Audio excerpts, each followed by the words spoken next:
Hi, BSides Vancouver. Hope everyone is enjoying the talk so far. Let's talk about the power grid and the cybersecurity risk. My name is Vivek Ponnada, and here's my contact info. Today's agenda will go through the basics of all the industrial control systems, the power grid, and operational technology, the threats and the impacts, risks, and finally answer the question after discussing grid resilience. First up, let's talk about industrial control systems. So these control systems existed for several hundreds of years, way before electronics that became popular in the 20th century. In the past, these systems were pneumatic or hydraulic, meaning they were operated by air or oil or some kind of fluid. But of course, now modern day control systems are all electronics based. You'll hear these terms SCADA, PLC, and DCS, and many more. These are all similar in that they control some equipment in the industrial controls world, but they do it slightly differently. SCADA stands for Supervisory Control and Data Acquisition. This is PLC, Programmable Logic Controller. DCS is Distributed Control System. I put these in the appendix so that you don't have to remember. That said, the final element from the control systems perspective, there'll always be something mechanical, something moving, some components that are changing something, like a valve that controls the flow in a pipe or a turbine that spins at a certain speed. So that's how you get this term cyber physical, because essentially you're affecting something physical in a process or equipment from the control system, digital, electronic signal. Now there are many vendors of ICS equipment.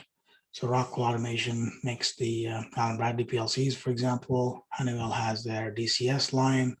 GE, the company I work for, has many systems for turbine controls and grid relays, for example. These industrial control systems are used in many industries. Most of them are critical infrastructure, power generation, obviously, oil and gas, mining, even healthcare and building management systems. They're all very similar in using PLCs, for example.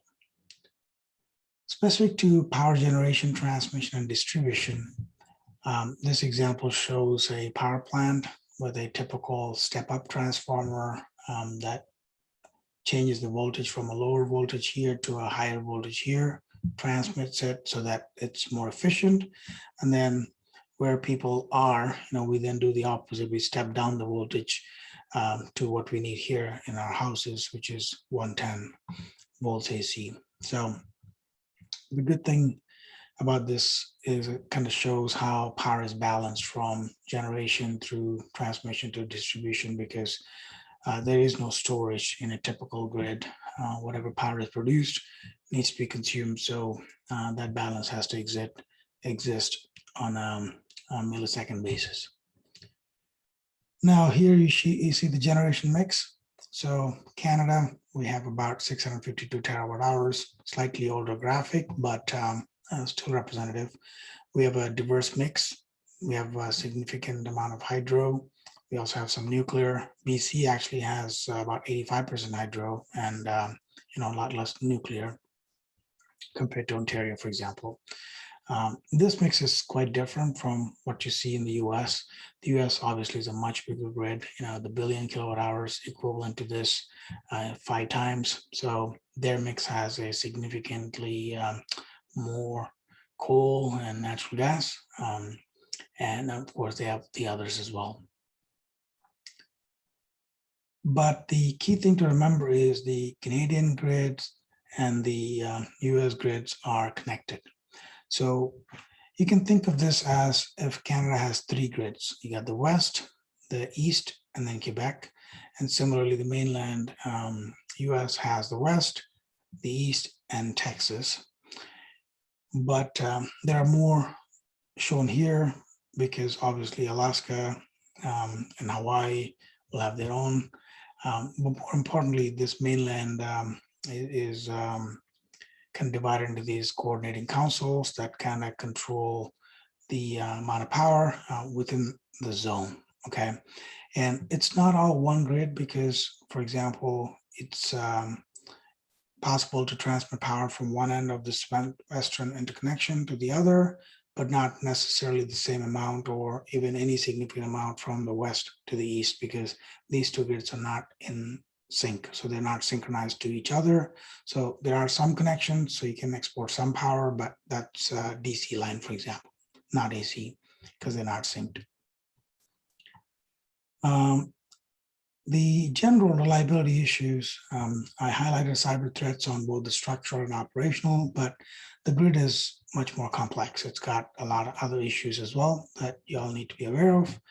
In general, structural, you see increased demand, a lot more electric vehicles. People are excited to buy more and more electric vehicles. That increases demand. At the same time, we're seeing a lot of coal plants retirement. Both because of carbon pricing and climate change regulations. So you can imagine when supply is lower and demand increases, that causes some challenges. Similarly, we have increased renewables, wind and solar, that bring their own unique challenges with being intermittent, not 100% available like nuclear, for example. And then some other more technical issues like reactive power support that is more challenging with these renewables. We also have, different types of markets. BC, for example, we have a monopoly here, BC Hydro, Crown Corporation, that doesn't need to compete. Whereas in Alberta, a little bit more deregulated market, whereas individual companies have to make their own decisions on investments, what type of generation they need to invest in. And so the incentives are different. We have cyber threats, of course, structurally. We'll talk about that more. Now, operationally, whenever there is an extreme weather situation, especially unpredictable weather, for example, the most recent Texas, Valentine's Day issues when the extreme weather caused a lot of issues. Supply was significantly reduced. At the same time, demand was soaring. So they had rolling brownouts and a lot of economic contraction, and several people also died because of this. So this is pretty serious, whenever power is not reliable.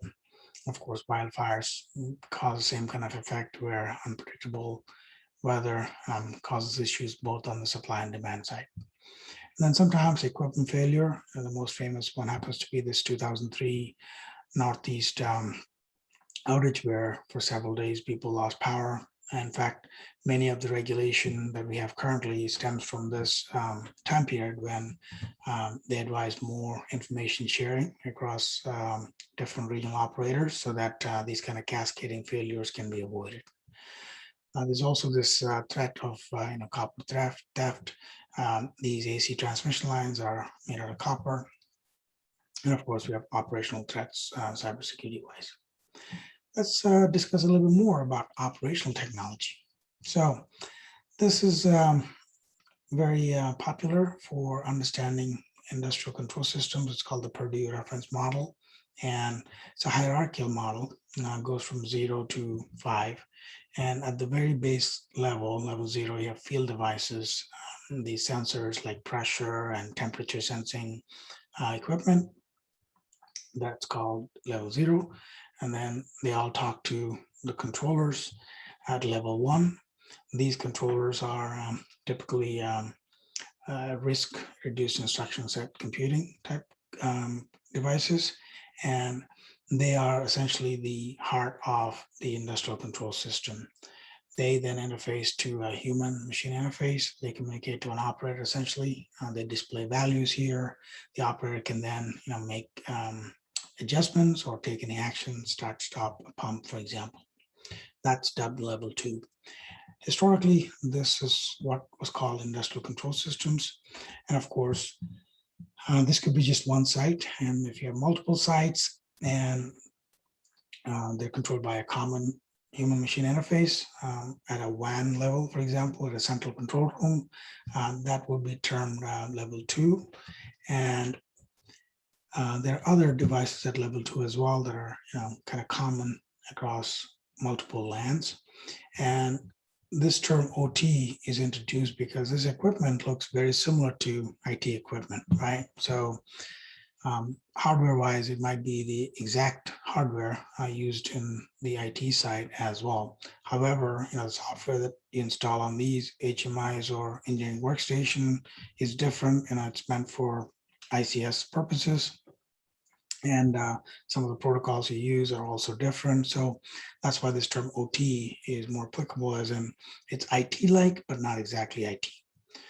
Then, jumping up to level 3, which is essentially a DMZ, where you're trying to terminate any connections from the internet here, and then have maybe a remote access jump server back into OT, so that OT devices don't talk directly to the internet. Again, this is a theoretical model. Not everything is exactly this way in every site. We see a lot of bypasses, a lot of direct connections to the internet, mistakes that we know shouldn't happen, but still continue to happen. And level 4 and 5, this is classic IT that you're all very familiar with. One thing to note is that OT and ICS are used interchangeably. The way I showed it here is not exactly how everyone understands it. Most people would call OT everything from level 2 and 3 to 0, or at the same time, they might just use ICS for these. So it's used interchangeably. But this is kind of helpful to understand, what's strictly industrial control system and what's more like IT. And so you can call that OT. There's also this other term, IIoT, industrial Internet of Things. Very similar concept to IoT, as in, most of them cloud connected devices, a lot of new services that have popped up in the past few years. Very useful for some of the new digital transformation initiatives, where instead of having to go through traditional architectures, you kind of get some device that quickly gets the information to the cloud, and that helps you maybe bid into the market differently, or compare your asset to some other assets and get some information on how well you're running your equipment. So that's another aspect that's changed our risk profile in the past few years. Now, ICS or OT, it is different from IT in many ways. So number one, in the IT world, we use the CIA triad because, we're all interested in protecting data from unauthorized disclosure, losing integrity or availability. But in the OT world, an alternative triad, SRP, is more applicable. Safety, reliability, and productivity. Safety, obviously, because we're talking about cyber physical systems that could impact life and limb. Safety is paramount. We have a lot more experience dealing with safety than we have with security, cybersecurity. So we have backup systems, we have special safety functions and safety devices. So that's number one in this world. Similarly, hardware is developed with reliability in mind, operating at extreme temperatures, for example, or operating for 25, 30 years, and then operating reliably, without fail. Those are key considerations. Productivity as well, how to maximize the assets. Again, it's not exactly in line with CIA, but a different triad. Some of the features that are interesting, flat networks are much more common, a lot less segmentation compared to IT. Similarly, this software and protocols used at level 0 and 1 were built primarily for functionality. Many of them are 30 plus years old, not changing because, it works. But they're insecure by design. While they were being designed, security was never in the forefront. Even the more modern, more recent versions, improvements of the protocols have some security built in, but they're not as secure as they should be. And then no authentication historically for lower level devices. So, a transmitter is a transmitter. So you replace it with another one, it'll work just fine. There is no authentication usually. IoT devices, I mentioned, bring on additional risk.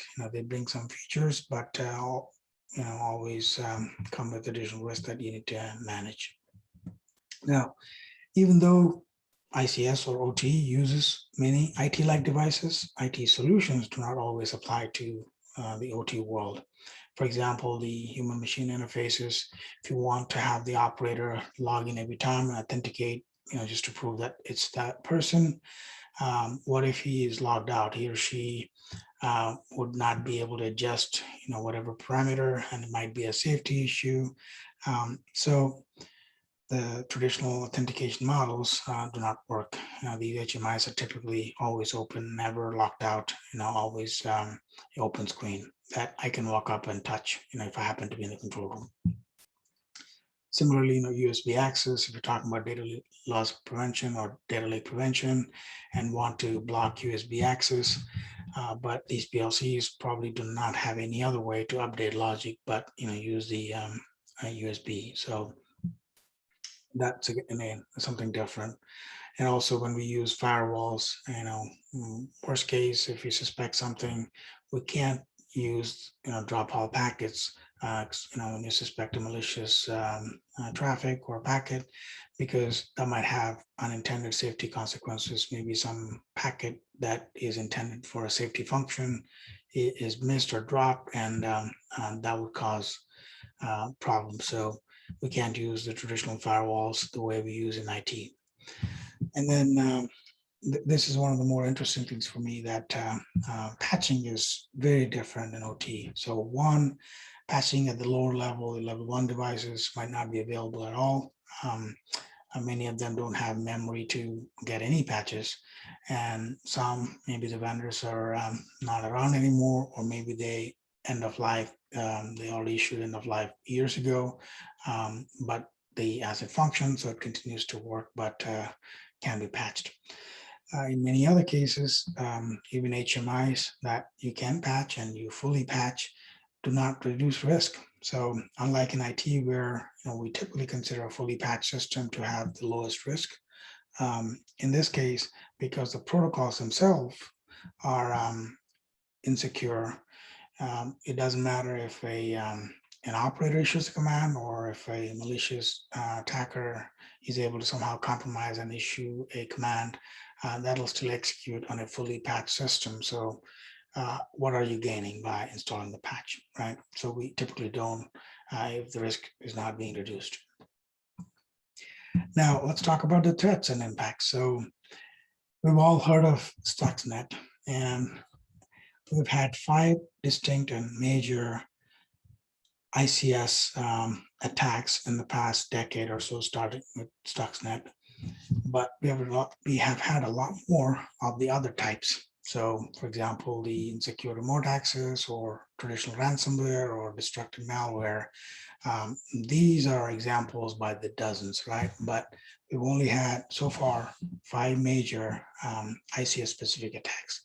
These are hard to execute because you need to have really good knowledge on the control system, the plant design, how they operate.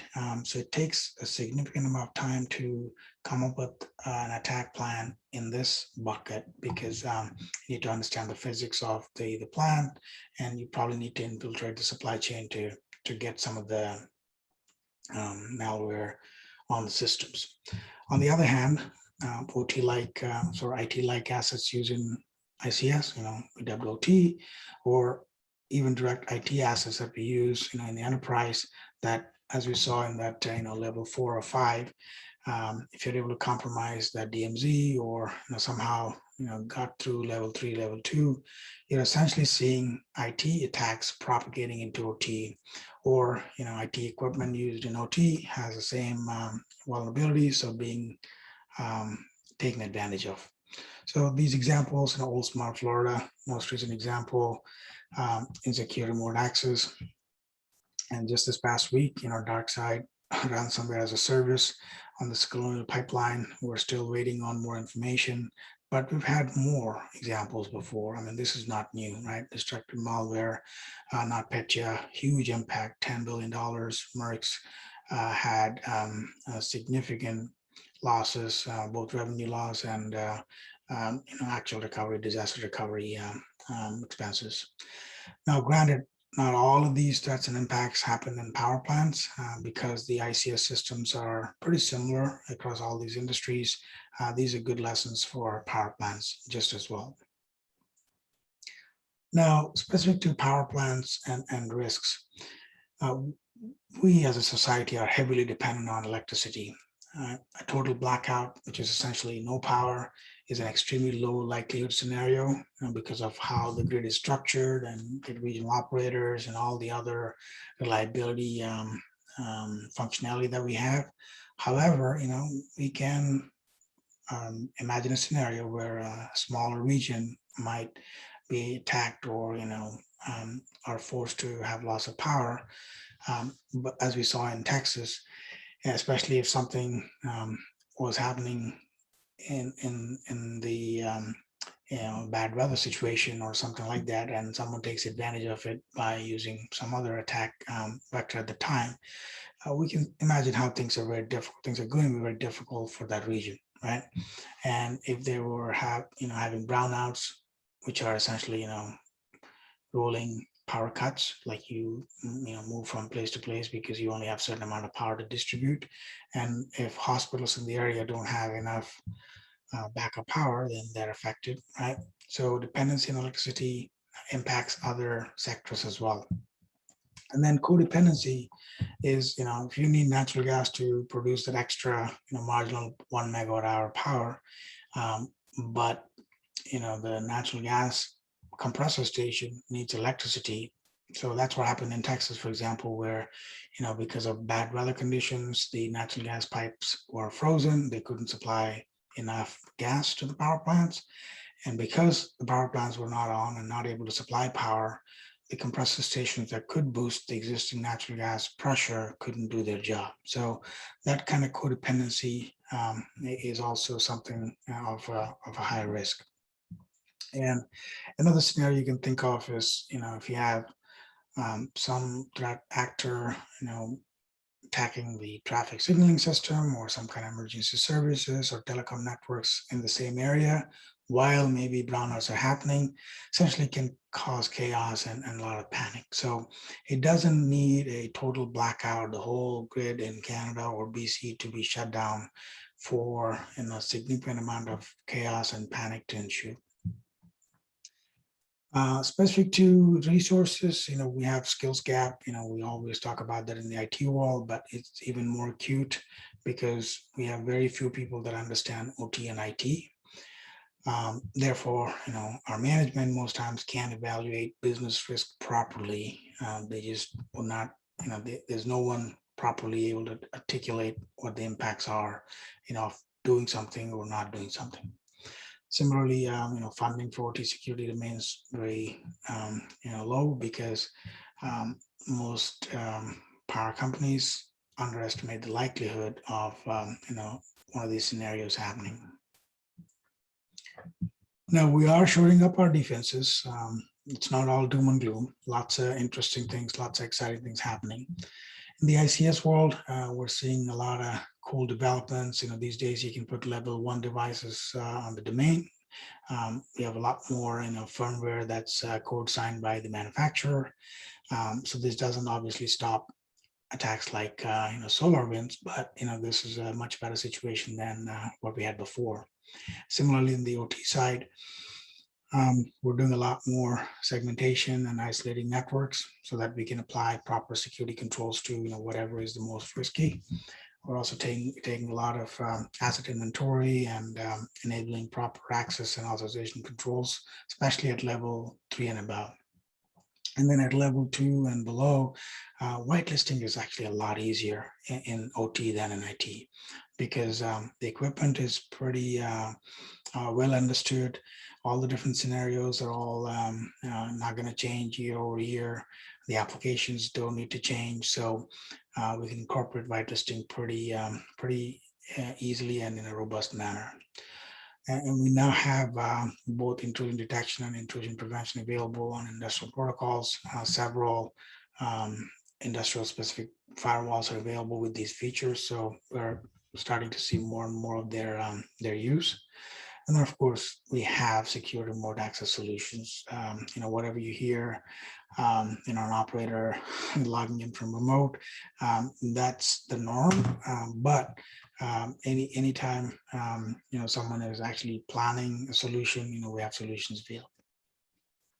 Similarly, all the external facing endpoints, especially level 3 and above, they're just like IT systems. There's really no need to worry about them causing any planned outage or, not being able to take them down on a Sunday. You can, so they're being patched and hardened, like any other IT asset. Similarly, we're seeing a lot more, thin clients and virtualization technology. Again, makes the whole network more robust and manageable. And in terms of scenario planning, lots of tabletop exercises, GridX conducted by NERC happens every year. Lots of operators show up, law enforcement, helps planning, helps for, understanding different situations and like any other scenario planning, this is on a massive scale, 500 plus clients, for example, red team, blue team kind of deal, and really helpful for lessons learned and incorporating into any upgrades and changes in the security posture. We also have industrial control system specific frameworks, IEC 62443. It's now increasingly being used. We've had NERC had critical infrastructure protection standards for quite some time, at least 15 plus years. They are more for compliance. So as we know, compliance is not security, but even NERC standards are being evaluated. More of the recent standards have given risk weightage and more flexibility to incorporate security controls based on risk versus being a very formulaic approach like they were before. And then we also see a lot in North America, the cybersecurity framework from NIST being used to apply security controls. And then active defense, we're seeing a lot of companies capable now of providing threat intel feeds and providing IOCs. So if you have an enterprise SOC, maybe use that as a level 1 clearing for your ICS specific attacks, maybe use these and then have someone at the plant, an ICS expert, take the level 2 or level 3 follow-up, but these are available right now. Similarly, even the MITRE attack has an ICS specific framework, and we have the ICS specific cyber kill chain as well. All these are really helping us understand how the attacks are happening currently across different industries and different parts of the world. So you can then incorporate that in your scenario planning and change any controls if you need. And finally, grid resilience. The cybersecurity aspect at the bottom is not the only one that improves grid resilience, right? Cybersecurity is a risk, definitely, but there are many other things. So demand response, for example, is when the operator is able to, the supply and the operator is able to match demand with supply by cutting back on demand. So if you were to plug in your electric vehicle at 6 p.m., but if the supply at the time is not enough, and if the provider, for example, BC Hydro, is able to say, don't charge the vehicle, and then start charging at 10 p.m., that would be demand response. In fact, you probably all got an email recently from BC Hydro asking if they should be considering such a system in the future. Distributed generation is when you might have solar panels on top of your home, so you're generating as well, but you're connected to the grid. This is called smart grid, as in you're not adding big generation equipment elsewhere, but you're having more localized, more local distribution, so that it's more reliable. Number one, it's more diverse, and secondly, it's a lot less expensive because you're not building new transmission lines. You're not building new permits required or new environmental regulations to worry about. So it's a very different way of thinking and how to generate power. Digital transformation, we talked about it before, lots of benefits, a lot more data from all the devices, all the assets, all helpful in connecting, with the enterprise side to optimize, how you run your equipment or when you start and stop your equipment or how you operate it over a certain period. So lots of projects underway and a lot more connectivity because of this. And then increased interconnects. US and Canada, we mentioned before that the grids are connected, and in fact, at 35 different places. But if they have even more, that actually helps in more resilience, because even if something were to go wrong in some portions, you can still import or export power from the other interconnects. And then diversify sources. So if, for example, for whatever reason, natural gas supply is cut back, but you happen to have, geothermal or other alternatives, then you'll be using them, right? That way, your natural gas could be at the time a backup, and it just gives you a diversified supply to help in your resilience. And then adaptive solutions, as in, use existing power plants in a different manner, as in, coal plants are polluting. So if you have carbon capture and sequestration, you don't have to build a new plant, but add more technology to an existing plant. Similarly, you have an existing nuclear plant, you upgrade it, you don't have to build a new transmission line.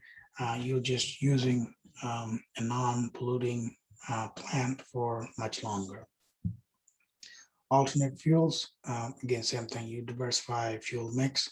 It's always going to be helpful in having a more, more options essentially. So hydrogen and biomass increasingly being used and increasingly being considered as alternate fuels that you can depend on. And then energy storage. We mentioned before that there is not a significant amount of battery or electric storage, but if that's something that's possible in the future, each home might have, localized storage for, a few minutes, 10 minutes, 15 minutes.